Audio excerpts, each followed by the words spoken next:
Bonjour tout le monde. Voilà, la première vidéo de la série sur le système de jeu d'hémisphère, qui donc on n'abordera pas tout ce qui est univers, culture, etc. Même si ce sera vu vaguement lors des différentes étapes. Mais vraiment, on va s'attacher uniquement au système donc et au débroussaillage du système, pour donner déjà une bonne idée, même si elle n'est pas très précise, du jeu et de son système de jeu. Et on va commencer par le début, à savoir la création d'un personnage et en particulier le choix du groupe.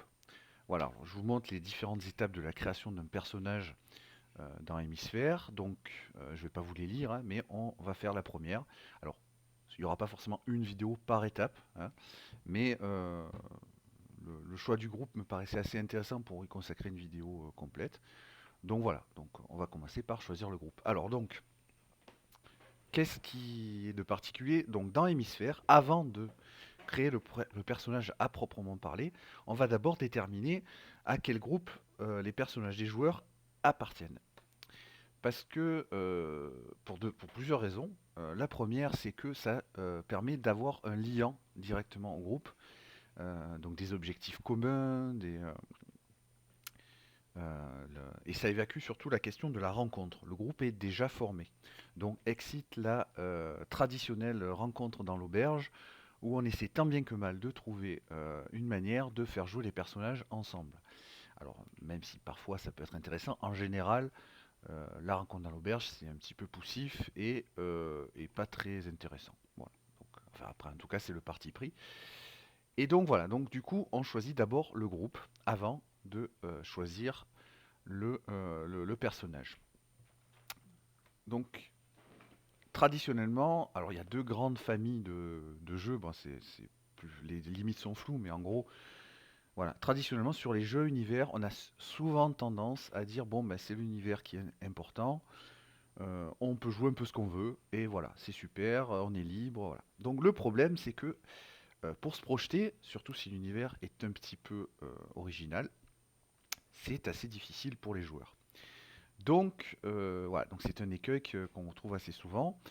De l'autre côté, sur les jeux plutôt centrés sur les personnages, on a tendance à cadrer d'entrée et à restreindre donc du coup le champ des possibles euh, pour donc sur certain type de groupe de personnages. Donc ça va être par exemple, vous jouez des agents du gouvernement, vous jouez des explorateurs de donjons, etc., etc.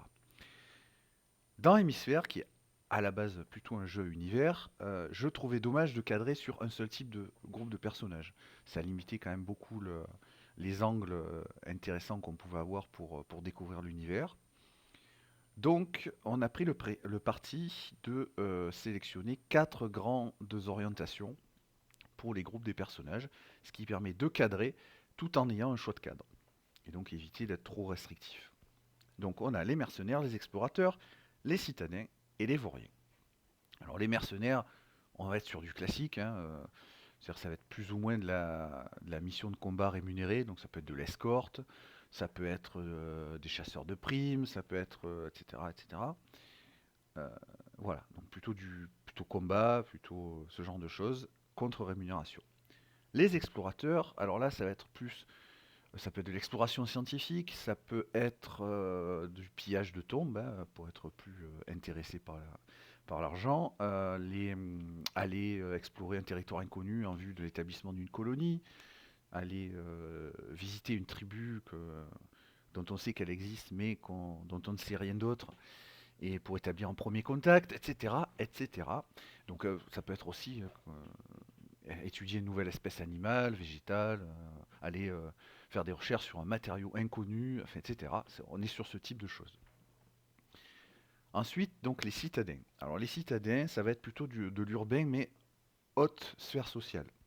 Donc on va être sur de l'intrigue de cour, du complot, de la négociation commerciale, de la diplomatie, des assassinats dans le feutré, etc., etc., des enquêtes, toujours dans les hautes sphères, hein, donc plutôt nobles, riches marchands, rois, etc.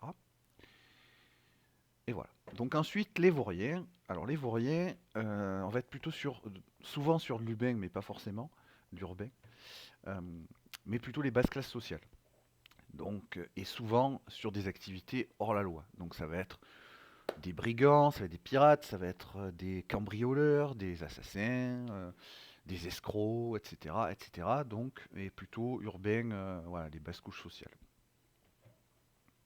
Donc déjà, on a déjà quatre grandes orientations. Alors bien sûr, le MN peut arriver en disant, bon, ben moi j'ai préparé une campagne pour explorateurs, donc faut que vous jouiez des explorateurs, parce que ça vous intéresse.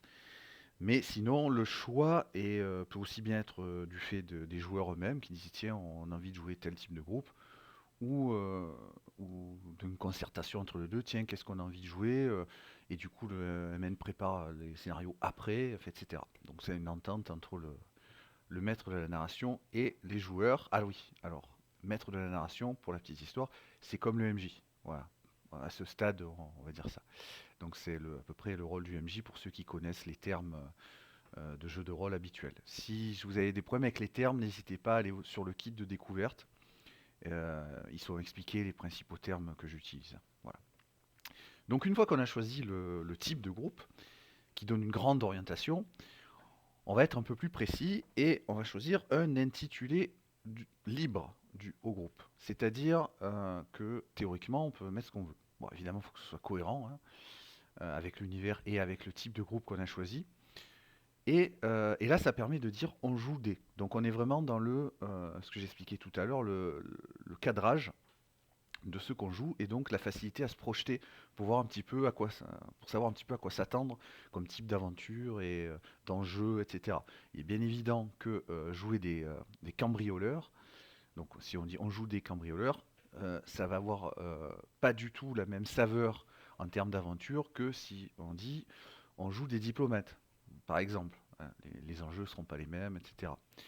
Si, pareil, les diplomates vont pas forcément trop avoir de combat en général, hein, ça se va être assez rare, contrairement aux mercenaires où en général le combat va être assez central quand même.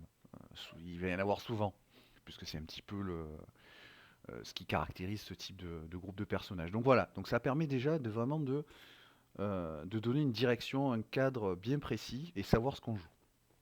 Alors bien évidemment, comme pour le type de groupe, le choix de cet intitulé peut être en négociation avec le maître de la narration ou que les joueurs, enfin bon, ça dépend un petit peu le contrat social qu'il y a entre eux. Euh, et voilà, donc du coup, le MN peut pas forcément dire, bon, ben, je fais une campagne pour des cambrioleurs, vous êtes obligé de jouer des cambrioleurs, par exemple. Mais voilà, c'est pas une obligation, vous voyez entre vous. Voilà, voilà, donc du coup, une fois qu'on a choisi l'intitulé du groupe, c'est là que la création des personnages va vraiment commencer. Et, euh, et ça, on y reviendra dans la prochaine vidéo. En attendant, je vous invite à liker, partager, commenter. Toute critique est bienvenue si elle est constructive. Simplement, évitez tout ce qui est sur le format même de la vidéo. Il ne changera pas. Alors, bien entendu, ça serait beaucoup mieux avec si je me filmais en train de parler avec quelqu'un et que je donnais des exemples directement euh, en conversation avec quelqu'un filmé. Je n'ai ni le temps ni les moyens de faire ce type de montage. Ce sont simplement des aides de jeu. Alors si ça aide, tant mieux. Si ça n'aide pas, tant pis. Mais voilà, voilà, si évidemment vous avez des pistes d'amélioration en restant dans ce format, il n'y a pas de problème.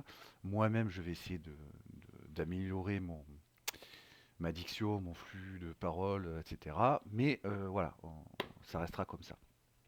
Eh bien, je vous dis à bientôt, à la prochaine vidéo où on attaquera la création de personnages proprement dite. Voilà, bonne journée, au revoir.